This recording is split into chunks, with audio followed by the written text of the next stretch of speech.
I seem to have grown up with an aversion to showing people my emotion.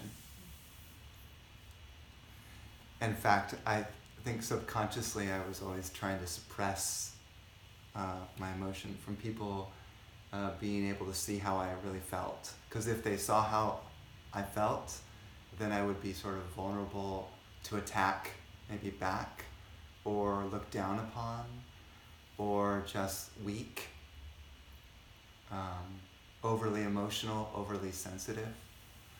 So I spent a lot of effort, and still, even now, trying not to show emotion. I've told some people this, some of my friends,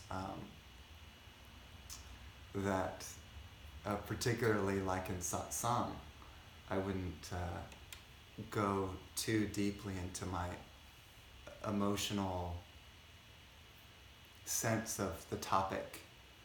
Because if I really, really felt deeply right now my gratitude for that divine presence in my life, I may be weeping and then wouldn't be able to recover for the rest of the gathering. So it's a process for me to open up in satsang, to sort of reveal humanness, to sort of not pretend to necessarily be a spiritual teacher, but more of just a human being with sort of raw emotions. And so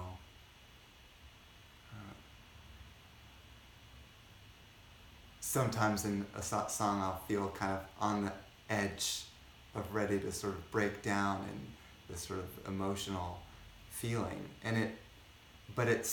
But what happens, and this is what I noticed in regards to emotion, it's like when you're crying over how grateful you are for a particular person in your life, or for God, or whatever it is, that crying is like this.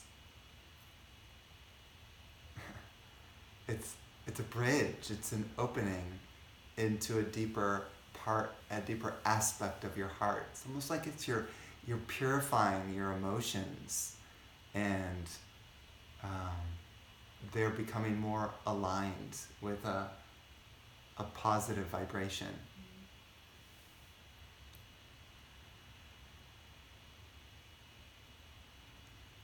There are many different kinds of babas or sadhus in India, like spiritual people, and one of them would be considered as like the crying baba. He's crying through everything, I find myself kind of like that, where I'd be listening, like that song that I introduced people at the beginning, Give Thanks. I was crying over that song because I felt what she was saying.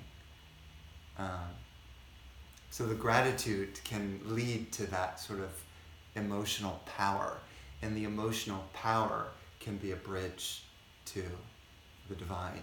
It's like emotion has this amazing, it's kind of like a concentration.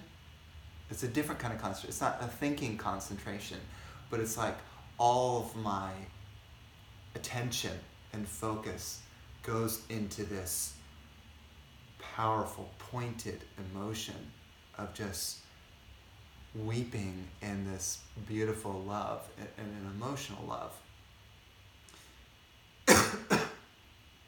And after that,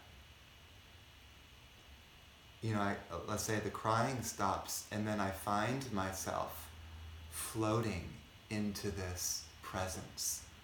Consistently, that happens. Consistently. By the way, same thing goes for laughing on the other side, right?